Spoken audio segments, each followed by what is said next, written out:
مثنوی معنوی پیر روم،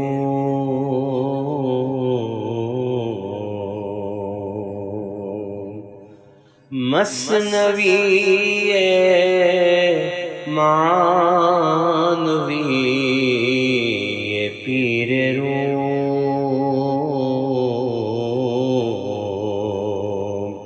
ہست گنج راز عرفان و علوم۔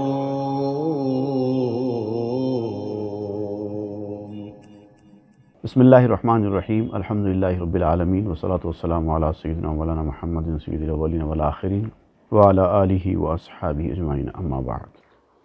گزشتہ کی نشستوں میں ہم نے جو بات پڑھی تھی وہ یہ تھی کہ بے وقوف کی دوستی کبھی کبھار انسان کو نقصان پہنچا دیتی ہے، اور عقل مند آدمی کی دشمنی بھی اچھی ہے اس سے۔ بے وقوف آدمی کی دوستی سے عقل مند انسان کی دشمنی بھی اچھی ہے، کیونکہ جو عقل مند انسان ہوتا ہے وہ دشمنی بھی کرتا ہے تو عقل مندی کے ساتھ کرتا ہے، کچھ برا بھی کرتا ہے تو اس کے پیچھے کوئی نہ کوئی ایک حکمت ہوتی ہے۔ اس کا ذکر کرتے ہوئے مولانا روم نے بتایا تھا کہ جو پیر اپنے مریدوں کو تربیت کرتے ہوئے ان کے ساتھ سختی کرتے ہیں اور کبھی غصہ کرتے ہیں، کبھی ان کو جو ہے کچھ ایسے مرحلوں سے گزارتے ہیں کہ اس سے ان کو تکلیف ہوتی ہے، لیکن یہ ان کے فائدے کے لیے ہی ہوتا ہے۔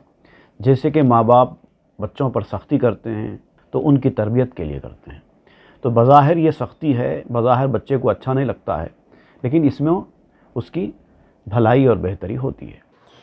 تو یہ ذکر کرتے ہوئے ایک مثال آپ نے دیتے ہوئے ایک حکایت بیان کی تھی کہ سانپ کی جو انسان کے پیٹ میں چلا جاتا ہے، پھر اس طرح سے اس کو تکلیف پہنچا کر وہ پیٹ میں سے سانپ نکالا جاتا ہے۔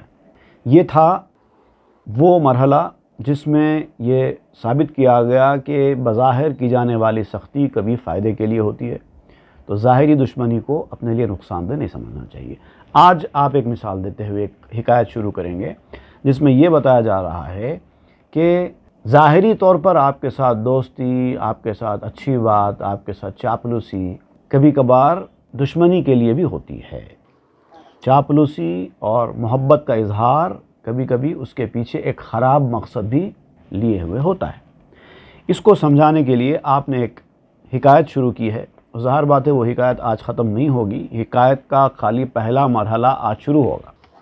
حکایت یہ ہے کہ ایک شخص ریچھ کی چاپلوسی اور وفاداری کا شکار ہو گیا، اس پہ بھروسہ کر بیٹھا۔ ریچھ جیسا جانور ہے، انسان پر حملہ کرنے والا، انسان کا دشمن، اس نے ایک انسان کے ساتھ چاپلوسی کا اور محبت کا برتاؤ کیا تو اس آدمی نے اس ریچھ پر بھروسہ کر لیا۔ اس کا کیا نتیجہ نکلا؟ تو کبھی کبھار کسی ظاہری کیفیت کو دیکھتے ہوئے محبت، خلوص کے جذبات، اس کے ظاہری اثرات، اس کو دیکھتے ہوئے جب ہم بھروسہ کر لیتے ہیں تو کتنا نقصان ہوتا ہے۔ کبھی کبھار دشمن بھی آپ کے دوست کے روپ میں آتا ہے، اگر آپ اس کا شکار ہو جائیں، اس کی اچھی اچھی باتوں میں، میٹھی میٹھی باتوں میں آ جائیں تو آپ کی جان بھی جا سکتی ہے۔ اس کا آپ ذکر کرتے ہوئے ایک حکایت بیان کریں گے۔ اژدہائے خرس را درمی کشید، شیر مرد رفت و فریادش رسید۔ ایک مقام پر ایک اژدہا آپ جانتے ہیں نا، بڑا سانپ ہوتا ہے اژدہا، ایک ریچھ کو کھینچ رہا تھا۔ ریچھ کو ڈال کر اس نے پکڑ لیا تھا، پکڑ کر اس ریچھ کو کھینچ رہا تھا، اور ریچھ شدت تکلیف میں کرا رہا تھا، یعنی ریچھ پوری طریقے سے اس اژدہے کے قابو میں آ چکا تھا۔ شیر مرد رفت و فریادش رسید، تو ایک بہادر آدمی جو بہت بہادر تھا، اس نے یہ منظر کو دیکھا اور اس کی مدد کرنے کے لیے آگے بڑھا تاکہ اس اژدہے کے چنگل سے اس ریچھ کو بچایا جا سکے۔ وہ فوری آگے بڑھا اور اس کی مدد کرنے کے لیے، اس کو بچانے کے لیے اپنی کوشش اس نے شروع کر دی۔ اب کہانی آج کی اتنی ہے، جو آج ہم پڑھیں گے کہانی کا اتنا ہی حصہ ہوگا۔ اب اس کے اندر جو نکات ہے وہ دیکھیے آپ کس طرح سے بیان کرتے ہیں۔ شیر مردانند در عالم مدد، آزماں کافغان مظلومہ رسد۔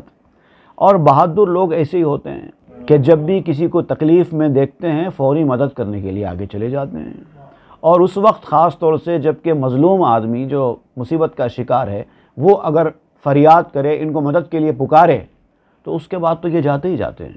ویسے تو کوئی مدد کے لیے نہ پکارا تب بھی یہ لوگ اگر دیکھتے ہیں کہ کسی کو مدد کی ضرورت ہے وہ فوری آگے بڑھ کے مدد کرتے ہیں، اور اب جب کہ مظلوم خود مدد کے لیے پکار رہا ہے تو یہ تو جائیں گے مدد کرنے کے لیے۔ بانگ مظلوماں ز ہر جا بشنوند، آ طرف چوں رحمت حق میدوند۔ مظلوموں کی فریاد ایسے لوگ جس جگہ سے بھی سنتے ہیں اس جانب دوڑ جاتے ہیں جیسے کہ اللہ کی رحمت دوڑتی ہے۔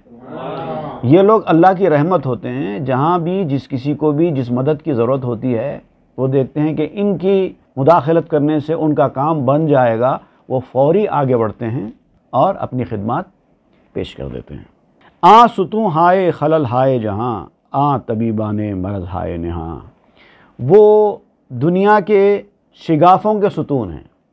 شگاف کہتے ہیں کہ جیسے لکڑی میں جیسے ہماری زبان میں ہم کہتے ہیں تڑخ، ایک لکڑی کے بیچ میں ایک آ جاتی ہے، اس کو کہتے ہیں شگاف، جس کو جوڑتے ہیں۔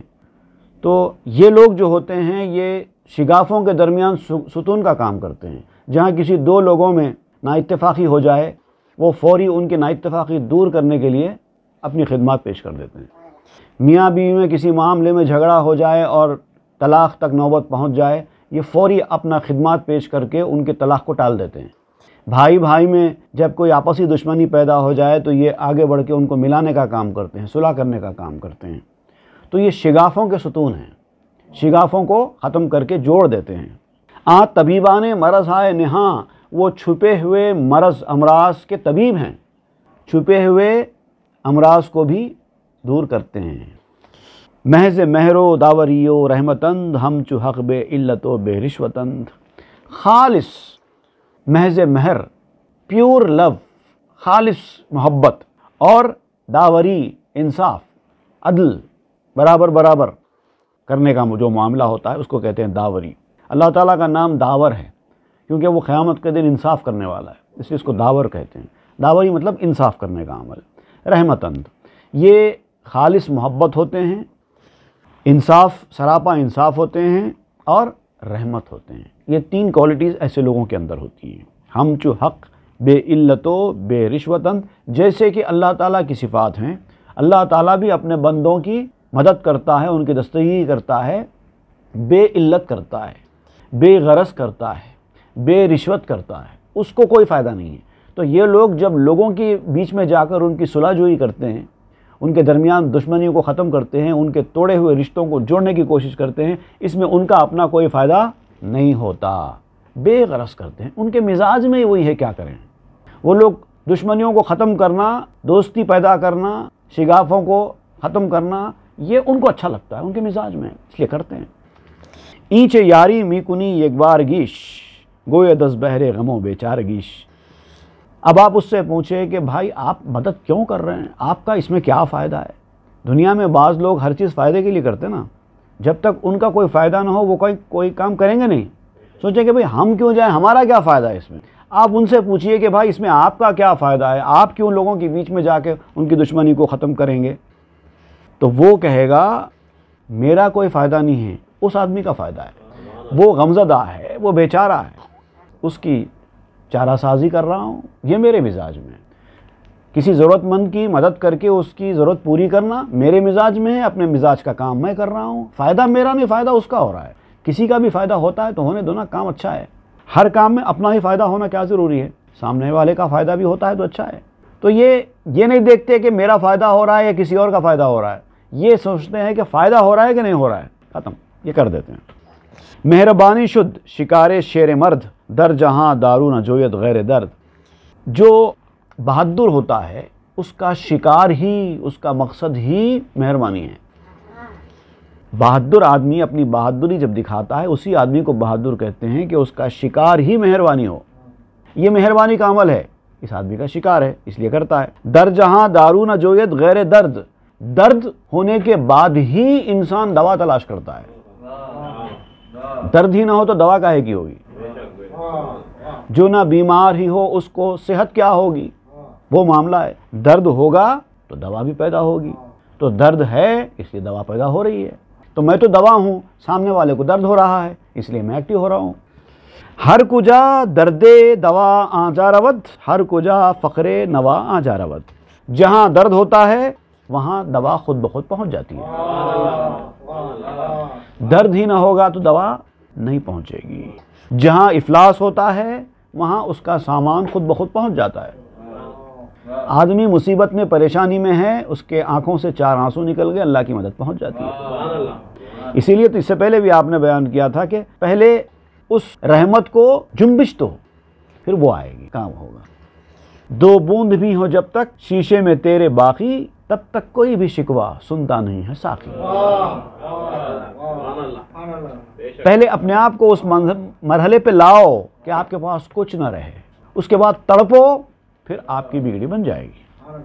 ہر کجا پستیس آب آجا رود، ہر کجا مشکل جواب آجا رود۔ جہاں گہرائی ہوتی ہے پانی وہیں پر ٹھہرتا ہے۔ پہلے اپنی زمین کو کھودو۔ تم لوگ اپنی زمین کو کھودتے نہیں ہو، مسطح فلیٹ زمین ہے تمہاری، پانی گرتا بھی ہے ٹھہرتا نہیں ہے۔ پانی گرتا ہے آسمان سے لیکن ٹھہرتا نہیں ہے کیونکہ زمین میں گڑھا نہیں ہے۔ کھودو اپنی زمین کو، گڑھا بناؤ، اس کے بعد پانی خود بخود آ کے ٹھہرے گا۔ وہاں پر بارش ہوگی تو پانی ٹھہرے گا ہی ٹھہرے گا، بلکہ دوسرے مقامات پہ ہونے والی بارش کا پانی بھی بہہ کر یہاں پر آ جائے گا۔ ہر کجا پستیس آب آجا رود، پانی وہیں آئے گا جہاں پہ پستی ہوگی، گہرائی والا معاملہ ہوگا۔ پستی مطلب ڈاؤن میں ہونا۔ تو اب یہاں پر 2 باتیں آپ بیان کر رہے ہیں۔ ایک مثال دے رہے ہیں پانی کی، جہاں ڈاؤن ایریا ہوگا وہاں پر پانی آ کے جمے گا۔ اگر آپ چاہتے ہیں رحمت کا پانی آپ کے اندر آئے تو آپ بھی ڈاؤن ہو جاؤ، پستی میں آ جاؤ، پیچھے آ جاؤ، اپنا مقام مت رکھو، اپنا اسٹیٹس مت رکھو، اپنی حقیقت کو، اپنی حیثیت کو ختم کرو، عاجزی انکساری اختیار کرو، پھر پانی آ کے وہاں پر ٹکے گا۔ ہر کجا مشکل جواب آجا رود، جہاں کوئی مشکل ہوگی، مشکل سے مراد یہاں پر اشکال، ڈاؤٹ، جہاں بھی ڈاؤٹ ہوگا وہاں پر ہی ڈاؤٹ کلیئر ہونے کے راستے بنیں گے۔ ڈاؤٹ ہی نہیں ہے آپ کو تو کلیئر کون کرے گا؟ تو پہلے ڈاؤٹ پیدا ہوگا تو جب کلیئر کرنے کے راستے بنیں گے نا۔ تو پہلے ڈاؤٹ ہوگا تو کلیئر ہوگا، پہلے مشکل ہوگی تو حل ہوگی، پہلے بیماری آئے گی تو پھر دوا آئے گی۔ انسان گناہ کرے گا تو توبہ کرے گا، انسان اپنے آپ کو نیچے ڈالے گا تو بلندی ملے گی۔ یہ چیزیں ایک دوسرے کے ساتھ جمی ہوئی ہیں۔ آپ اپنے آپ کو اسٹوڈنٹ سمجھیں گے تو علم آئے گا۔ اگر آپ اپنے آپ کو بہت بڑا پروفیسر اور بہت بڑا عالم سمجھیں گے تو آپ کا علم آگے نہیں بڑھ سکتا۔ تو یہ چیز آتی ہے نیچے سے، نشیب کے بعد ہی فراز ہے، عروج ہے، زوال کے بعد ہی عروج ہے۔ اصل میں زوال جو ہے ایک آدمی کو عروج مل جانے کے بعد پیچھے آنے کو کہتے ہیں زوال، اس لیے میں لفظ زوال استعمال نہیں کروں گا یہاں پر۔ نشیب اس کے مزاج میں ہونا، عاجزی انکساری، پیچھے رہنے کی صلاحیت، تو وہ آگے بڑھے گا۔ آب کمجو تشنگی آور بدست، تاب جوشت آبتس بالاو پست۔ آپ کہتے ہیں کہ پانی کی تلاش مت کرو، تم سب کو پانی کی ضرورت ہے اور ہر آدمی پانی تلاش کر رہا ہے۔ آپ کہتے ہیں کہ پانی تلاش ہی مت کرو، آپ کمجو تشنگی آور بدست، پانی پیدا کرو، پانی تلاش مت کرو، پانی پیدا کرو تاکہ اوپر نیچے سے تیرے لیے پانی جوش میں آئے۔ اس کا مطلب کیا ہے؟ پانی تلاش مت کرو، پانی پیدا کرو، اس کا مطلب کیا ہے؟ اس کو سمجھانے کے لیے میں آپ کو ایک خطہ سناتا ہوں۔ کہاں سے اپنے کو تاجر سمجھ رکھا تو نے، کہاں سے اپنے کو تاجر سمجھ رکھا تو نے، فقط ز نطفہ تاجر جنم لیا تو نے۔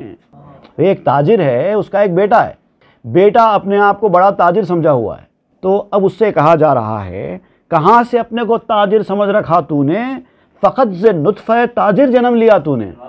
تاجر کے نطفے سے تو پیدا ہوا ہے، تو تاجر کہاں ہے؟ کہاں سے اپنے کو تاجر سمجھ رکھا تو نے، فقط ز نطفہ تاجر جنم لیا تو نے۔ بنا بنایا مکا تھا، سجی سجائی دکان، جمی جمائی تجارت تھی، کیا کیا تو نے؟ ہر چیز جو پہلے سے جما کے رکھ دی گئی ہے، آپ وہاں پر جا کے بیٹھ کے اسی کو آگے بڑھا رہے ہیں۔ ایک تاجر ہے، بہت بڑا تاجر ہے، اس کا بیٹا ہے، اب جو باپ نے جو تجارت بنا کے رکھی ہے وہ اسی کی کرسی پر جا کر بیٹھ کر وہی تجارت کو آگے بڑھا رہا ہے۔ یہ ہے نا، اب وہ اپنے آپ کو بڑا تاجر سمجھتا ہے؟ نہیں، تو بڑا تاجر نہیں ہے، تو تو بنی بنائی ہوئی تجارت کو صرف آگے بڑھا رہا ہے، تو نے کیا کیا ہے؟ آپ وہ کہتے ہیں آپ کمجو تشنگی آور بدست، پانی کو تلاش مت کرو، پانی پیدا کرو، تم جماؤ کاروبار، تو تم تاجر ہو۔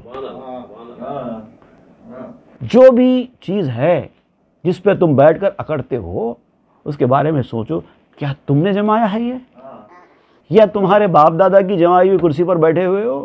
اگر باپ دادا کی جمائی ہوئی کرسی پر تم بیٹھے ہو تو تم نے کوئی کمال نہیں کیا ہے، خود تم نے اگر وہ بنائی ہے تو جب کمال ہے۔ وہ کہتے ہیں پانی کو تلاش مت کرو، پانی پیدا کرو، ایسی صلاحیت بناؤ کہ تم خود پانی پیدا کر سکو، اس کے بعد پھر پانی اوپر نیچے آگے پیچھے ہر طرف سے جوش میں آئے گا۔ تا سقاہم ربہم آیت خطاب، تشنہ باش اللہ اعلم بالصواب، تاکہ ان کے رب نے ان کو سیراب کیا، اس کا خطاب تمہارے لیے آئے۔ سقاہم ربہم، اللہ تعالیٰ نے جو فرمایا ہے نیک بندوں کے لیے، ان کو ان کا رب پلائے گا، وہ تیرے لیے آئے، اور یہ تیرے کرنے سے ہوگا، جمی جمائی ہوئی دکان کو چلانے سے نہیں ہونے والا، خود کو چاہیے کہ خود جمائے۔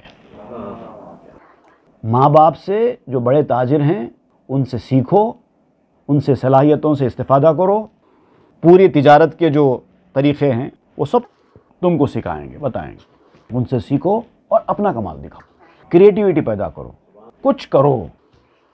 اب حالت تو یہ ہے کہ دنیا میں ایسے لوگ ہیں جو خود تو کچھ کرنے کی صلاحیت نہیں رکھتے، جو ماں باپ نے تجارت تیار کر کے رکھی ہے اس کو بھی ٹھیک ڈھنگ سے چلا نہیں پا رہے ہیں۔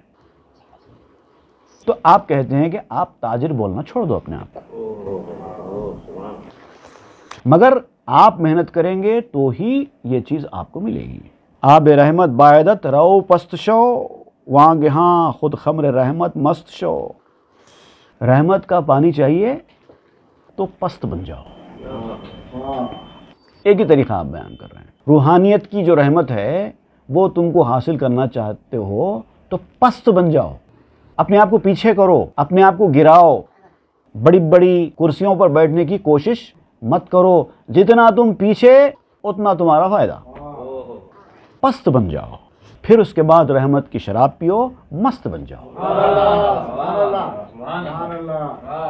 اگر رحمت کا چاہیے پانی تو پست بن جاؤ، پھر اس کے بعد رحمت کی شراب پیو، مست بن جاؤ۔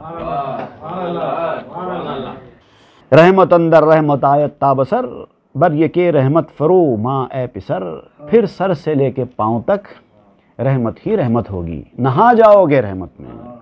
بر یہ رحمت فرو ماں اے پسر، اب آپ کہتے ہیں کہ میرے بیٹے سن لے، اگر تجھے رحمت مل بھی جاتی ہے تو ایک رحمت نہیں ہے، اس کے اوپر اکتفا مت کر۔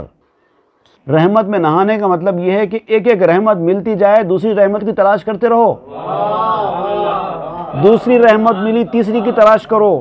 دنیا میں جیسے تم حرص کرتے ہو نا، 1 لاکھ آ گئے تو 2 لاکھ کی فکر، 2 لاکھ آ گئے تو 10 لاکھ کی فکر، جو خواہش ہوتی ہے نا، حرص تمہاری بڑھتی چلی جاتی ہے نا پیسے کے معاملے میں، 1 کروڑ آ جائے تو 2 کروڑ بنانے کی فکر، یہ جو کرتے ہو دنیا میں یہ فکر کسی کام کی نہیں ہے، کیونکہ تمہاری قسمت میں جتنا ہے اتنا ملنے والا ہے، لیکن تم پھر بھی کرتے ہو۔ یہاں کرو نا، وہ جو صفت ہے تمہاری، ایک کے بعد دوسری لینے کی، دوسرے کے بعد تیسری لینے کی، اس کی کوشش یہاں کرو۔ رحمت اندر رحمت آیت تابسر، بر یہ رحمت فرو ماں اے پسر، سر سے پاؤں تک رحمت رحمت ہوگی، اور ایک رحمت پہ اکتفا مت کرو، کوشش کرتے جاؤ۔ چرخ را در زیر پا آر شجاع، بشنو از فوق فلک بانگ سما، اے بہادر انسان، شجاع کہتے ہیں بہادر انسان، اے بہادر انسان، آسمان کو اپنے قدموں کے نیچے رکھ۔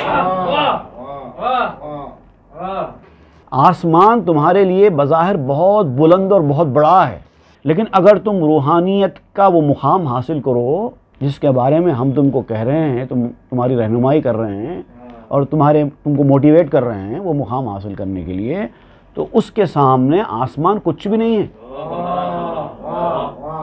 تم ایسے مقام پر پہنچ جاؤ گے کہ وہاں آسمان تمہارے پاؤں کے نیچے ہوگا، تمہارے سامنے آسمان کی کوئی حقیقت نہیں ہے، ویلیو لیس ہے تمہارے سامنے آسمان، اگر تم ویسے بنو تو۔ اور پھر وہ آسمانوں کے اوپر کی جو آوازیں ہیں وہ آرام سے سنو، آسمان کو پاؤں کے نیچے لاؤ اور آرام سے آسمان کے اوپر کی آوازیں سنو. پنبے وسواس بیروں کنز گوش تاب گوشت آید از گردوں خروش. کان سے وسوسوں کی روئی نکالو. تم نے اپنے کانوں میں روئی بھر رکھی ہے، اور وہ روئی کون سی ہے؟ وسوسوں کی روئی. پہلے اس کو نکالو. جب تک یہ وسوسے تمہارے کانوں میں آتے رہیں گے تم کو یہ آوازیں سنائی نہیں دیں گی. آسمان کے اوپر جو آوازیں وہ تم کو سنائی نہیں دیں گی. انسان اس وقت جو سب سے بڑی پریشانی کا شکار ہے، جو انسان غلط راستے پر جاتا ہے، جس کی وجہ سے وہ اہم چیز ہے وسوسے. انسان فرق نہیں کر پا رہا ہے جو خیال میرے ذہن میں آ رہا ہے وہ اچھا ہے یا برا ہے، اس کے اندر فرق نہیں کر پا رہا ہے. وہ برے خیالات کو بھی اچھے خیالات تصور کر رہا ہے. میں اچھا سوچ رہا ہوں حالانکہ وہ وسوسہ ہے. میں ہوشیاری کی بات سوچ رہا ہوں، میں ہوشیاری والا دانش مندانہ پلان کر رہا ہوں. اس کے ذہن میں ایک پلان آیا، اس کو وہ سمجھتا ہے کہ یہ میں عقل مند انسان ہوں، میں نے دانش مندی کے ساتھ یہ بات سوچی ہے، یہ سمجھ رہا ہے اس کو، حالانکہ یہ ہو سکتا ہے کہ وہ وسوسہ ہو. تو آپ کہتے ہیں کہ کان سے پہلے وسوسوں کی روئی نکالو، اس کے بعد ہی آسمان کے اوپر کی آوازیں تمہارے کان میں آئیں گی، اس سے پہلے نہیں آ سکتی. پاک کن دو چشم را از منہ عیب تاب بینی باغ و سروستان غیب. غیب کے پڑوال سے دونوں آنکھوں کو صاف کر لو. جب تک تم یہ دونوں آنکھوں کو صاف نہیں کرو گے عیب کے پڑوال سے، عیبوں کا بہت بڑا مرکز ہوتا ہے انسان کی آنکھیں، اور جب تک یہ آنکھوں میں یہ عیبوں کی چیزیں موجود ہیں تب تک آنکھوں سے بھی کچھ دکھائی نہیں دے گا. پہلے وہ جو پڑوال ہے عیبوں کا اپنی آنکھوں کے اندر پڑا ہوا، پہلے اس کو ہٹاؤ. کیا دیکھنا ہے کیا نہیں دیکھنا ہے اس کے بارے میں پہلے توجہ کرو، ورنہ وہ سارے عیب تمہاری آنکھوں کے اندر داخل ہوتے رہیں گے تو پھر جو ہم تم کو دکھانا چاہتے ہیں وہ کبھی نہیں دیکھ سکو گے. وہ چیزیں اپنی آنکھوں سے نکالو. کانوں میں سے وسوسوں کی روئی نکالو، آنکھوں میں سے یہ عیبوں کے پڑوال نکالو. جو دیکھنا ہے وہ دیکھو، جو نہیں دیکھنا ہے وہ مت دیکھو. اس کے بعد ہی غیب کے جو باغ ہیں، سروستان کہتے ہیں وہ باغ جہاں پہ سرو کے جھاڑ ہوتے ہیں بڑے بڑے اونچے اونچے، وہ دیکھ سکو گے. جب تک نہیں دیکھ سکتے. روحانیت کا وہ سروستان جو ہے نا، وہ باغ جو ہے وہ تم نہیں دیکھ سکتے. دفع کن از مغزو از بینی زکام تاکہ ریح اللہ آیت در مشام. تمہارے سر کے اندر اور تمہاری ناک کے اندر زکام بھرا ہوا ہے. اب دیکھیے، کان کی بات کی آپ نے، آنکھوں کی بات کی، اب ناک کی بات کر رہے ہیں. تمہارے سر کے اندر اور تمہاری ناک کے اندر زکام بھرا ہوا ہے. کس چیز کا زکام ہے؟ نفسانی خواہشوں کو آپ زکام سے تعبیر کر رہے ہیں. خواہشیں بھری پڑی ہیں ناک کے اندر اور دماغ کے اندر، کیونکہ جو زکام ہوتا ہے نا اس کی یہ راستہ یہی ہے، دماغ کے اندر وہ بنتا ہے اور ناک کے ذریعے سے باہر آتا ہے. اور یہ جو ایریا ہے ناک سے دماغ تک کا، جس کو ہم سائنس کہتے ہیں، سائنس، یہ اس کے اندر پورا زکام بھرا ہوا ہوتا ہے. اور جب یہ زکام پورا راستے کو بلاک کر دے تو اس کو سائنسائٹس کہا جاتا ہے. تو پہلے یہ راستہ پورا صاف کرو زکام سے، اس کو دور کرو تاکہ ریح اللہ آیت در مشام، تاکہ اللہ تعالیٰ کی خوشبو تمہارے ناک کے اندر پہنچ سکے. تو دیکھیے، ناک نفسانی خواہشوں کے زکام سے بھری پڑی ہے، آنکھوں کے اندر عیب کے پروال پڑے ہوئے ہیں، کان کے اندر وسوسوں کی روئی ہے. اب نہ سنائی دے رہا ہے، نہ دکھائی دے رہا ہے، نہ سونگنے میں آ رہا ہے. کچھ حق کی باتیں اندر داخل ہی نہیں ہو رہی کسی بھی راستے سے. سب کچھ جانتے بوجھتے بھی یہی کر رہے ہیں، پر جس کو واقفیت نہیں ہے وہ نادانی میں، بے وقوفی میں، جہالت میں کر رہا ہے. ٹھیک ہے، جو لوگ جانتے ہیں وہ بھی کر رہے ہیں، یہ تعجب کی بات ہے. دفع کن از مغز و از بینی زکام تاکہ ریح اللہ آیت در مشام.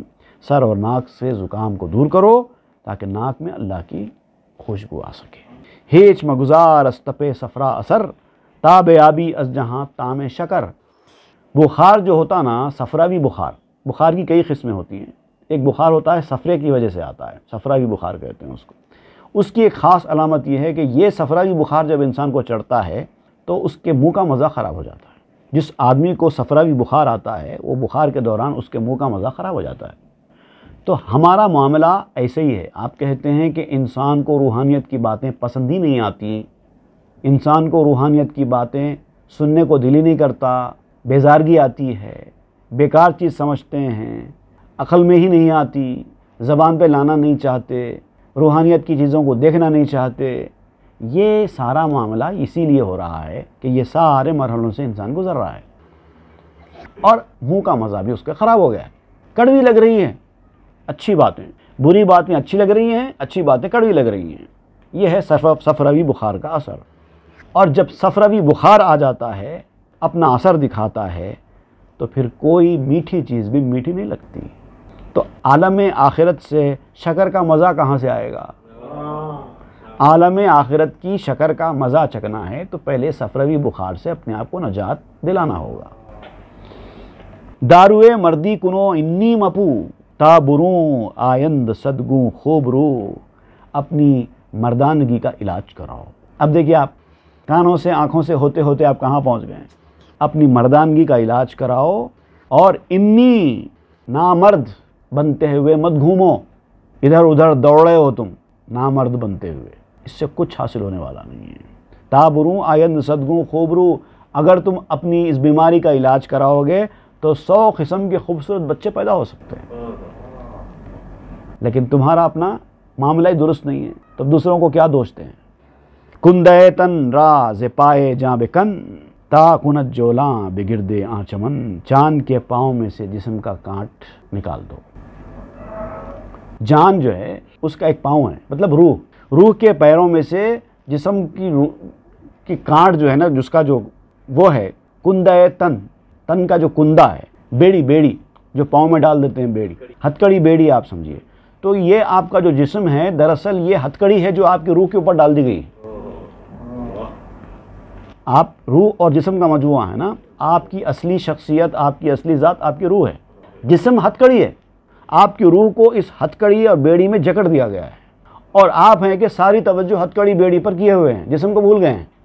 ویسا معاملہ ہے، جان کو بھول گئے ہیں اور جسم کی طرف توجہ کر رہے ہیں، روح کو بھول گئے ہیں، جسم کی طرف توجہ کر رہے ہیں۔ تو آپ کہتے ہیں روح کے پاؤں میں سے یہ جسم کی بیڑی نکال دو، تاکہ پھر تم اس چمن میں دوڑ سکو، گھوم سکو، آخرت کے چمن میں۔ جب تک یہ بیڑی ہوگی آخرت کے چمن میں نہیں گھوم سکتے۔ پاؤں میں اگر بیڑی ہوگی تو آدمی کہاں سے گھوم سکتا ہے؟ غل بخلص دست و گردوں دور کن، بخت نو دریاب از چرخ کہن، کنجوسی کا توخ ہاتھ اور گردن سے نکال کر پھینک دو۔ یہ ساری باتیں بیان کرتے ہوئے آپ کنجوسی کی طرف آ گئے ہیں۔ کیوں؟ اس لیے کہ انسان کی جو کمزوریاں ہیں یہیں سے شروع ہوتی ہیں، ہاتھ روکنے سے، کیونکہ الشیطان یعدکم الفقر کہا گیا ہے قرآن مجید میں۔ شیطان فقر و فاقہ، فقیری اور غریبی سے ڈراتا ہے۔ تو شیطان کے ہتھیاروں میں سے یہ ایک ہتھیار ہے کہ وہ ڈراتا ہے غریبی اور تنگ دستی سے۔ آج تمہارے پاس پیسے ہیں، کل نہیں ہوں گے تو کیا ہوگا؟ اس طرح کی بات ہے۔ اور یہ سارے میدان میں یہ سارے مرحلے حاصل کرتے ہوئے سب سے پہلے آپ کو بخل سے بچنا ہے۔ غل بخل از دست و گردوں دور کن، آپ کا جو توخ ہے کنجوسی کا، یہ ہاتھ اور گردن سے نکال کے پھینک دو۔ اللہ کے راہ میں خرچ کرنے کی عادت ڈالو۔ کل کی سوچ کر آج تم خرچ کرنے سے روکیں گے اللہ کے راستے میں تو یہ کنجوسی میں شمار ہو جائے گا، اور یہ تمہاری روحانی ترقی میں سب سے بڑی رکاوٹ بن جائے۔ بخت نو دریاب از چرخ کہن، پرانے آسمان سے نیا نصیبہ حاصل کرو۔ آسمان پرانا ہوگا، کوئی بات نہیں، نصیبہ تو نیا مل سکتا ہے، وہ نکالو، جو ہو گیا ہو گیا، اب تو کچھ کرو۔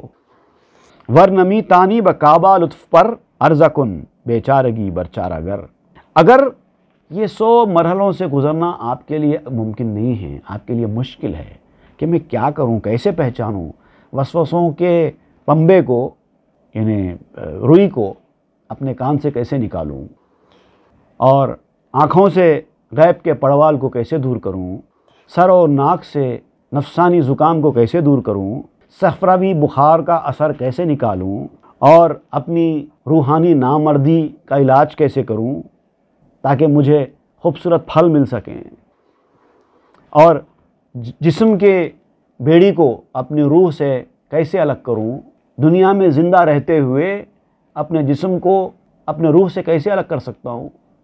موتو ان قبل ان تموتو کہا گیا نا، مر جاؤ اس سے پہلے کہ موت آ جائے. اس کا مطلب یہی ہے، جسم کو روح سے الگ کر لو اس سے پہلے کہ تمہاری جسم اور روح خود بخود قدرتی طور پہ الگ ہو جائیں، اس سے پہلے کر لو. اسی طرف یہ سب کیسے کروں؟ بخالت کا توق اپنے گلے سے، اپنے ہاتھ سے کیسے اتاروں؟ یہ پرانے آسمان سے نیا نصیبہ کیسے حاصل کروں؟ یہ بڑے دشوار کام ہیں، مشکل کام ہیں. اگر تم خود نہیں کر سکتے، ورنمی تانی بے کعبہ لطف پر، اگر تو خود نہیں کر سکتا تو اپنے کعبے کی طرف جا، اپنے کعبے سے مدد حاصل کر. تیرا کعبہ تجھے بتائے گا.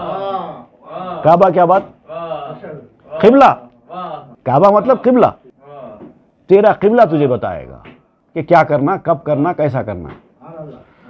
عرضہ کن بے چارگی پر چارہ گر، اپنی بے چارگی کو اپنے چارہ گر کی خدمت میں پیش کر، وہ تیری چارہ گری کرے گا.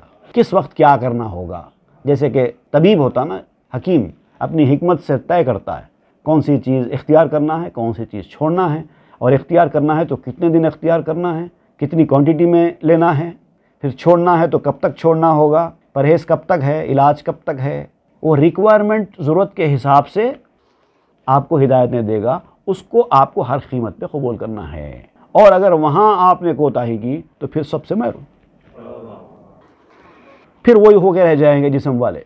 اس کے بعد پہلا مرحلہ تو آپ یہ بیان کر رہے ہیں کہ اپنے آپ کو سپرد کر دو اپنے کعبے کی طرف.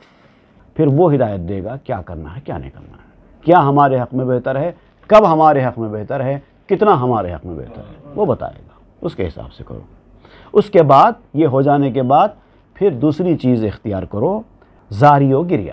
زاری و گریہ قوی سرمایہ است. آپ کہتے ہیں عاجزی انکساری اور رونا دھونا. اور جب تک عاجزی انکساری آپ اختیار نہیں کریں گے، آپ اپنے شیخ سے کچھ بھی حاصل نہیں کر سکتے. عاجزی انکساری کا پہلا مرحلہ یہی ہے کہ اپنے شیخ کے سامنے اپنے آپ کو کم تر اور کمینہ ظاہر کرنا. مجھے کچھ نہیں آتا، جو ہے بس آپ ہیں. اگر وہاں پر اگر آپ نے عاجزی اختیار نہیں کی تو پھر آپ کہیں عاجزی اختیار نہیں کر سکتے.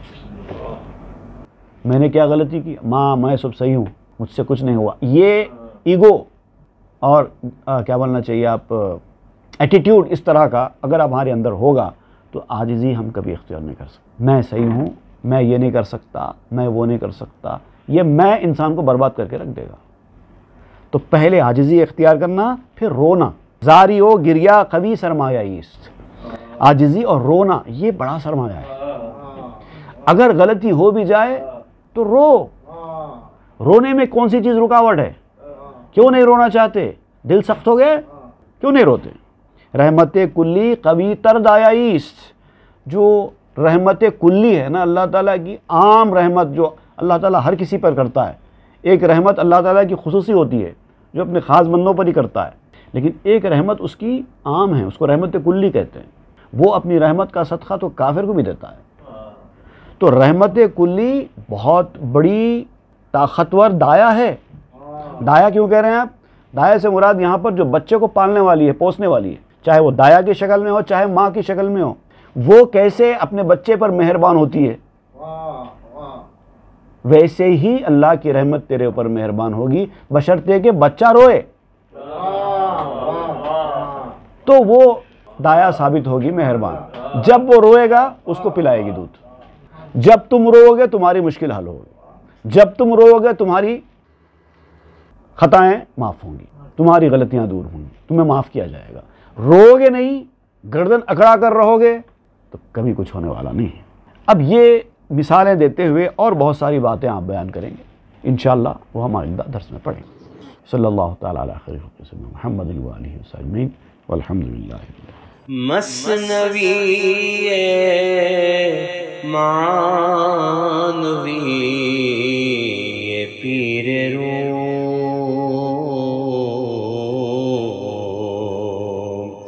ہست گنج راز عرفان